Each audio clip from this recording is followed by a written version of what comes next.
वैदिक ज्योतिष में सूर्य को सभी 9 ग्रहों के बीच में राजा का दर्जा प्राप्त है और इसे आत्मा और पिता का कारक भी माना जाता है। अग्निग्रह सूर्य इस वर्ष जल तत्व की राशि मीन में प्रवेश करने जा रहे हैं।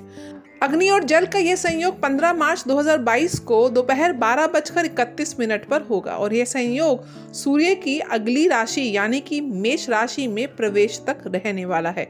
सूर्य 14 अप्रैल 2022 को सुबह 8:56 पर अपनी उच्च राशि मेष में भी गोचर करने वाले हैं। खगोल विज्ञान के अनुसार सूर्य को पृथ्वी पर प्रकाश और ऊर्जा का सबसे बड़ा और प्राकृतिक स्रोत बताया गया है। वहीं ज्योतिष शास्त्र में सूर्य को 9 ग्रहों में से एक माना जाता है, जिसका प्रभाव पृथ्वी पर रहने वाले जातकों के जीवन में कई सकारात्मक और नकारात्मक परिवर्तन लेकर आता है।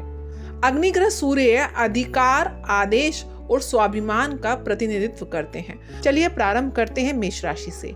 मेष राशि के जातक जो हैं उनके लिए सूर्य 12वें भाव में गोचर कर रहे हैं।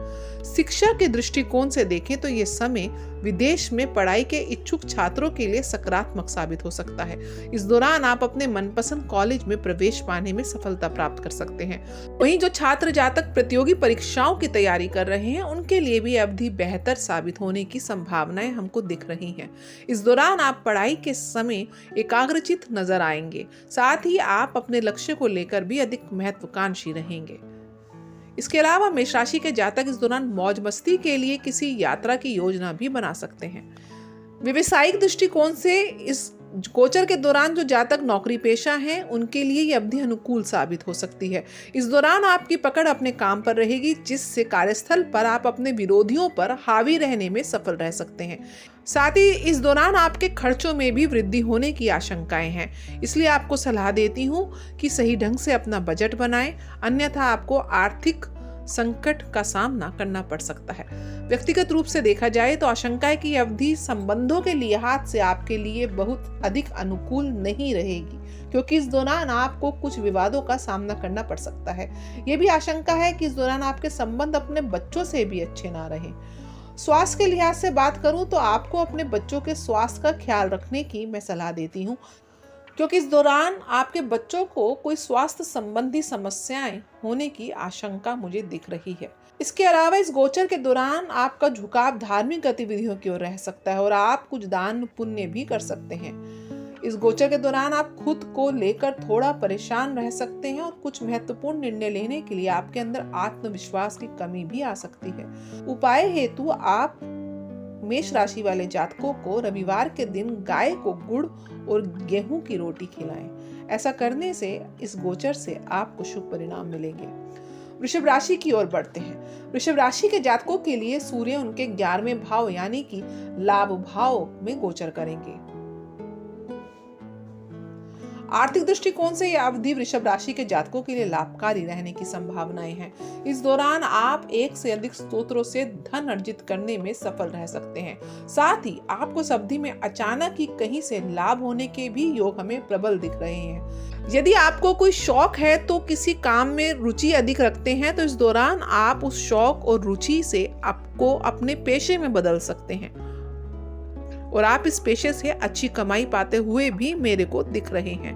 आपको बता दूं कि यह समय किसी प्रॉपर्टी में निवेश करने के लिए भी काफी अच्छा है।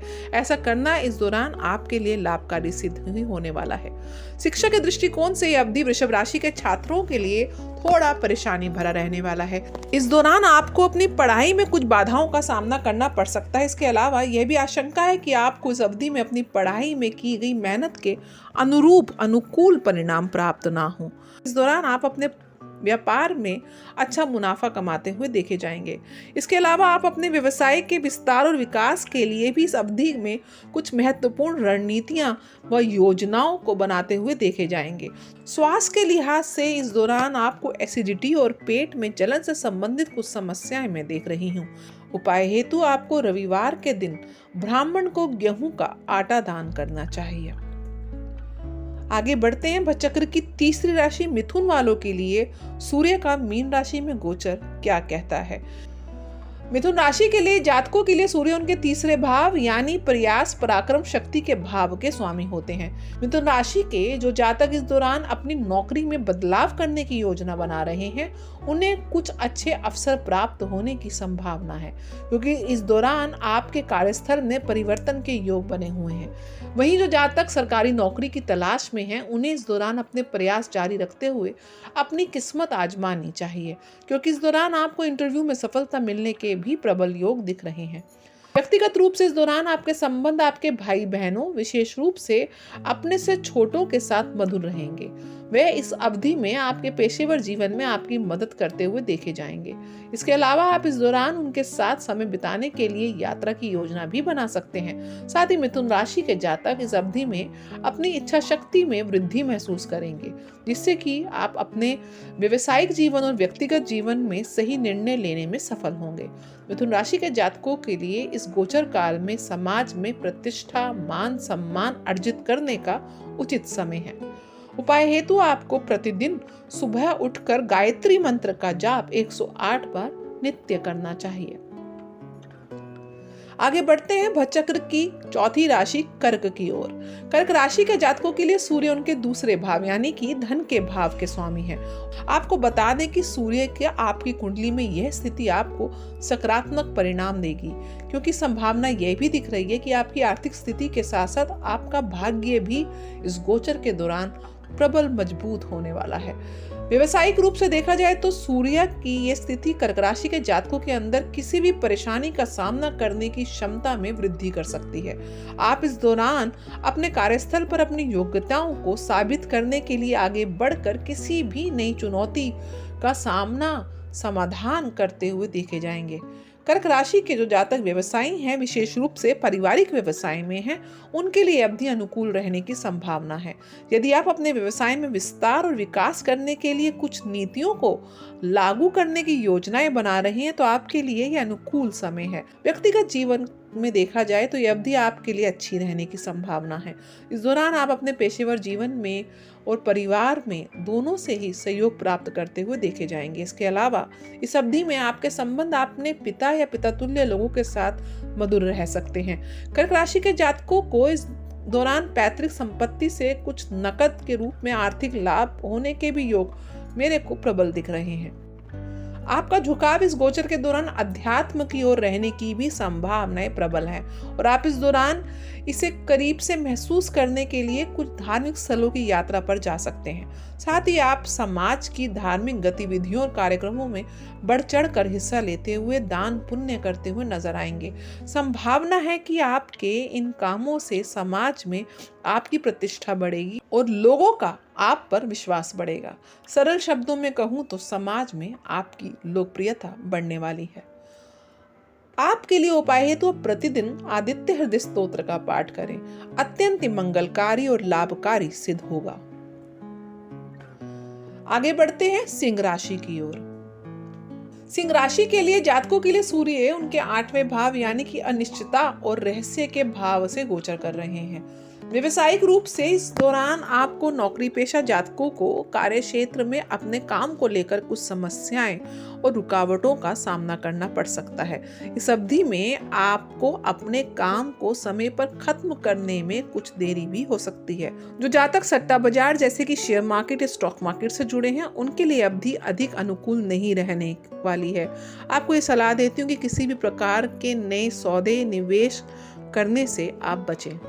जो जातक रहस्य विज्ञान या ज्योतिष के क्षेत्र में काम कर रहे हैं, उनके लिए यह अवधि तुलनात्मक रूप से बेहतर रहने की संभावना है। इस दौरान आप अपने क्षेत्र में अच्छा नाम कमाने में सफल रह सकते हैं। साथ ही आप इस अवधि में अच्छे ग्राहक बनाने में भी सफलता हासिल कर सकते हैं। व्यक्तिगत रूप से देखा जाए तो इस दौरान आप थोड़ा सा परेशान नजर आएंगे और आपके स्वभाव में चिड़चिड़ापन रह सकता है।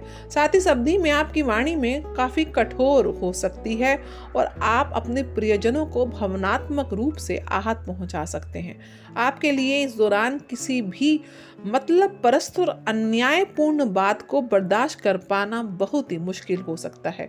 इसके अलावा आप इस गोचर काल में अपनी आमदनी को लेकर भी थोड़ा चिंतित दिख रहे हैं। स्वास्थ्य के लिहाज से इस दौरान आपके अंदर से कमजोरी आप महसूस करेंगे और छोटे छोटे कार्यों में भी आपको थकान जल्दी महसूस होगी। साथ ही ये भी आशंका है कि आप इस दौरान किसी पुरानी बीमारी से पुनः ग्रसित हो सकते हैं।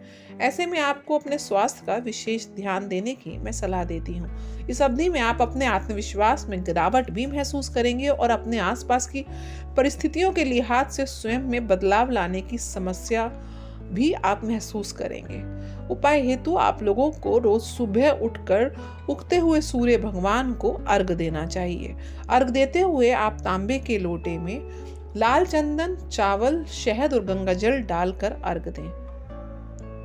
साथ में ओम घृणी सूर्याय नमः मंत्र का पाठ 108 बार नित्य करें। आगे बढ़ते हैं कन्या राशि की ओर।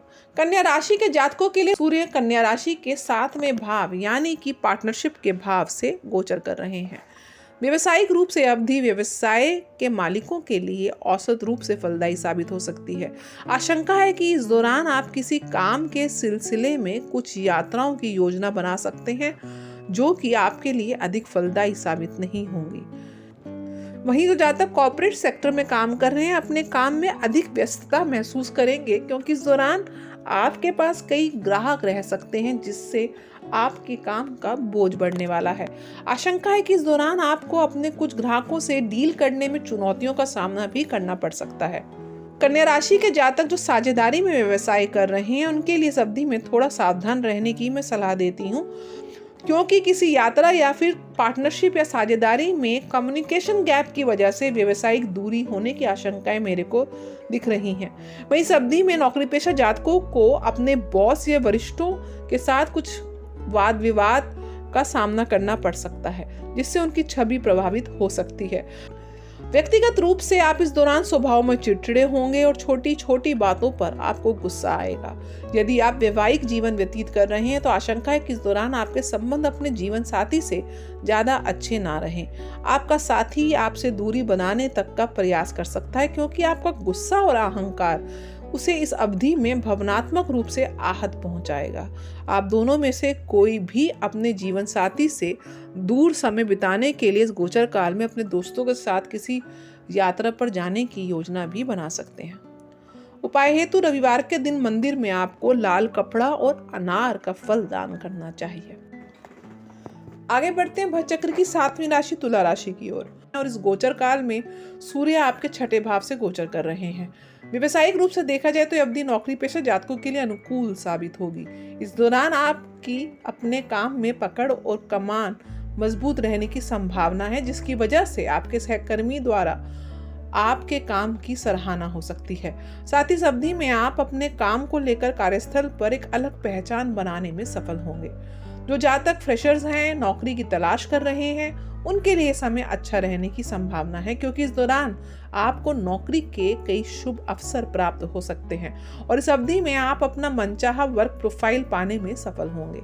आप इस अवधि में अपने कार्य क्षेत्र में अपने काम को लेकर अधिक महत्वाकांक्षी होकर अपने लिए कुछ लक्ष्य भी निर्धारित कर सकते हैं। साथ ही इस दौरान आप न केवल अपने लक्ष्यों पर ध्यान केंद्रित करते हुए नजर आएंगे बल्कि उसे हासिल करने के लिए कड़ी मेहनत करते हुए भी नजर आएंगे। तुला राशि के कुछ जातक यदि किसी कानूनी मुद्दे का सामना कर रहे हैं तो उन्हें इस दौरान इस कार्य में सफलता मिल सकती है क्योंकि इस अवधि में फैसला आपके पक्ष में आने के योग दिख रहे हैं। आर्थिक दृष्टिकोण से अवधि तुला राशि के जातकों के लिए अच्छी रहने वाली है। इस दौरान यदि आप किसी काम के सिलसिले में बैंक से कोई कर्ज लेना चाहते हैं, कुछ लोन लेना चाहते हैं तो वहां पे भी आपको सफलता मिल सकती है।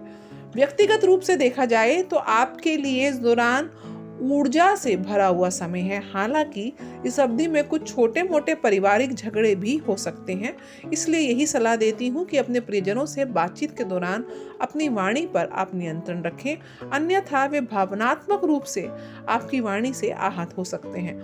उपाय हेतु आपको प्रतिदिन सूर्योदय के समय सूर्य नमस्कार अवश्य करना चाहिए।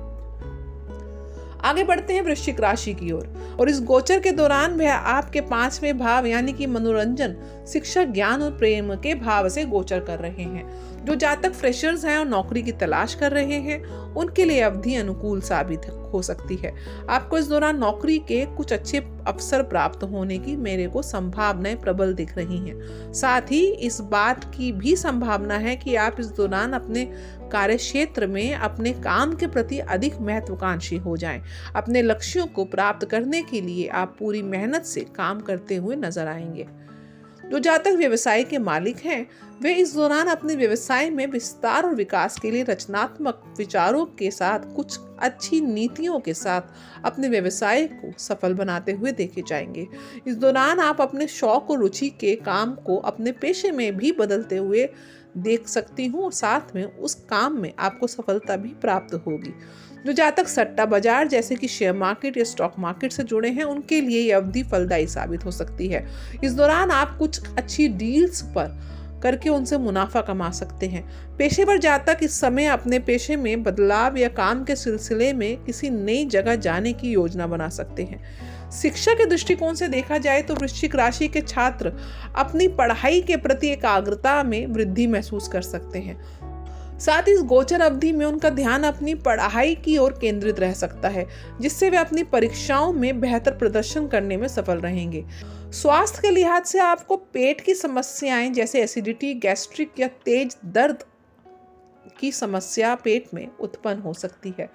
उपाय हेतु आप लोगों को इस गोचर काल के दौरान सूर्य सिद्धांत का पाठ अवश्य करना चाहिए। आगे बढ़ते हैं भचक्र की 9वीं राशि धनु की ओर। गोचर काल में सूर्य धनु राशि के चौथे भाव यानी कि माता सुख और संपत्ति के भाव से गोचर कर रहे हैं। यह अवधि उन जातकों के लिए फलदायी साबित हो सकती है जो व्यवसाय में विशेष रूप से पारिवारिक व्यवसाय से जुड़े हैं। इस दौरान आप अपने व्यवसाय के विस्तार के लिए कुछ नीतियां बनाने और उन्हें सही ढंग से लागू करने में सफलता प्राप्त करेंगे। नौकरी पेशा जातकों के लिए अवधि औसत रूप से फलदायी साबित होगी। इस दौरान आप अपने कार्य क्षेत्र में अधिक कार्यभार के कारण बहुत ज्यादा व्यस्त रह सकते हैं। आशंका है कि आपको अपने काम को पूरा करने के लिए अपने परिवार को नजरअंदाज भी करना पड़ सकता है। शिक्षा के दृष्टिकोण से धनुराशि के छात्रों के लिए ये अवधि अनुकूल साबित हो सकती है। इस दौरान आप अपना ध्यान अपनी पढ़ाई की ओर केंद्रित करने में सफल रह सकते हैं, जिसकी सहायता से आप अपनी परीक्षाओं में बेहतर प्रदर्शन करने में सफल होंगे। व्यक्तिगत जीवन के नजरिए से देखा जाए तो इस दौरान आप अपनी मां के स्वास्थ्य को लेकर थोड़ा परेशान रह सकते हैं। उपाय हेतु आपको प्रतिदिन ओम सूर्याय नमः मंत्र का जाप 108 बार करना चाहिए। आगे बढ़ते हैं भचक्र की 10वीं राशि यानी कि मकर की ओर। गोचर काल में आपके तीसरे भाव से गोचर कर रहे हैं। पेशेवर रूप से इस दौरान आप किसी काम के सिलसिले में कुछ यात्राओं पर जा सकते हैं, लेकिन आप इस यात्रा से कोई भी सकारात्मक परिणाम प्राप्त नहीं कर पाएंगे। वहीं मकर राशि के जो जातक नौकरी पेशा हैं, उनके लिए यह समय अनुकूल नहीं रहने की आशंका दिख रही है। इस दौरान आपकी इच्छा के विरुद्ध आपका स्थानांतरण किया जा सकता है। साथ ही आपकी वर्क प्रोफाइल में भी बदलाव होने की आशंकाएं मेरे को दिख रही हैं। हालांकि इस दौरान आप अपनी मजबूत इच्छा शक्ति के बल से बड़ी चुनौतियों का सामना करने में सफल होंगे। आपको यह सलाह देती हूँ कि इस गोचर काल के दौरान अपने व्यक्तिगत और व्यावसायिक जीवन में किसी से भी बात करते समय अपनी वाणी पर नियंत्रण रखें, क्योंकि इस दौरान आपके स्वभाव में गुस्सैलपन आ सकता है। इस दौरान आपकी रुचि खेल कूद में बढ़ सकती है। साथ ही आप इस अवधि में अपने स्वास्थ्य को लेकर सजग नजर आ सकते हैं। उपाय हेतु आपको प्रतिदिन सूर्योदय के समय राम रक्षा स्तोत्र का पाठ करना चाहिए। आगे बढ़ते हैं भचक्र की 11वीं राशि कुंभ की ओर। इस गोचर काल में वह आपके दूसरे भाव यानी कि धन, परिवार और संवाद के भाव से गोचर कर रहे हैं। व्यवसायिक जीवन के नजरिए से देखा जाए तो इस अवधि में नौकरी पेशा जातकों को अपने कार्य क्षेत्र में अपने सहकर्मियों से कुछ मतभेद हो सकता है।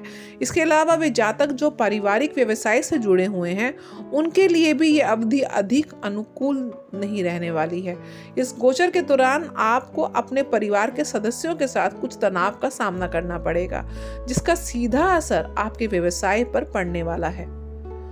आपको यही सलाह देती हूँ कि अपने व्यवसाय से संबंधित कोई भी महत्वपूर्ण निर्णय लेते समय आप सावधानी बरतें, क्योंकि इस अवधि में कोई भी निर्णय लेना आपको नुकसान ही पहुंचाएगा। आपको यह भी बता दूं कि इस दौरान यदि आप किसी काम के लिए कोई बड़ा निवेश करने की योजना बना रहे हैं, तो आपके लिए यह समय शुभ साबित हो सकता है। आप ऐसे किसी भी निवेश से फलदायी परिणाम प्राप्त करने में सफल होंगे। इसके अलावा इस दौरान आप अपनी बातचीत में काफी स्पष्ट नजर आ सकते हैं, जिसकी वजह से आपकी छवि एक कठोर व्यक्ति के जैसे उभर कर आएगी। व्यक्तिगत रूप से यदि आप वैवाहिक जीवन व्यतीत कर रहे हैं तो इस दौरान आपके संबंध अपने जीवन साथी से मधुर रहने की संभावनाएं मेरे को दिख रही हैं। उपाय हेतु प्रतिदिन सूर्याष्टकम का पाठ करें। चलिए आगे बढ़ते हैं। भचक्र की अंतिम राशि मीन वालों के लिए गोचर क्या लेके आ रहा है। सूर्य बृहस्पति का मित्र ग्रह है और मीन राशि का स्वामी ग्रह भी बृहस्पति है। सूर्य मीन राशि के जातकों के प्रथम भाव यानी कि लग्न से गोचर कर रहा है। व्यवसायिक जीवन के दृष्टिकोण से यह अवधि नौकरी पेशा जातक, विशेषकर सरकारी नौकरी कर रहे जातकों के लिए अनुकूल साबित हो सकती है। इस दौरान आपको अपने कार्यक्षेत्र में अपनी योग्यता साबित करने के कई नए अवसर प्राप्त होने की संभावनाएं दिख रही हैं, लेकिन इस दौरान आप अपने काम का समय सीमा के भीतर पूरा करने के लिए आलस दिखाएंगे। संभावना है कि इस दौरान आप अपने प्रयासों में सफलता प्राप्त करने के लिए अपनी टीम के सदस्यों का संपूर्ण समर्थन और सहयोग प्राप्त करते हुए देखे जाएंगे। जो जातक बैंकिंग और न्यायपालिका के क्षेत्र से जुड़े हुए हैं उनके लिए यह समय शुभ सिद्ध हो सकता है। व्यक्तिगत जीवन के नजरिए से देखा जाए तो इस दौरान आपके स्वभाव में अहंकार की भावना देखी जा सकती है, जिसकी वजह से आप किसी भी चीज में किसी दूसरे शख्स की सलाह या मार्गदर्शन को नजरअंदाज कर सकते हैं। आप इस दौरान कुछ ऐसे कठोर निर्णय भी ले सकते हैं जिससे आपकी छवि दूसरों की नजर में एक असभ्य और निर्दयी इंसान के रूप में बन सकती है। उपाय हेतु आपको लाल चींटियों को प्रतिदिन गेहूं का आटा खिलाना चाहिए। हम आशा करते हैं हमारा ये वीडियो मेष से लेकर मीन राशि वाले जातकों के लिए सूर्य के मीन राशि के गोचर के दौरान विशेष मार्गदर्शन का कार्य करेगा। हमारा वीडियो देखने के लिए आप सभी का आभार एवं धन्यवाद। हमारे चैनल को लाइक, सब्सक्राइब और शेयर अवश्य करें। साथ में बेल आइकन दबाना बिल्कुल भी न भूलें।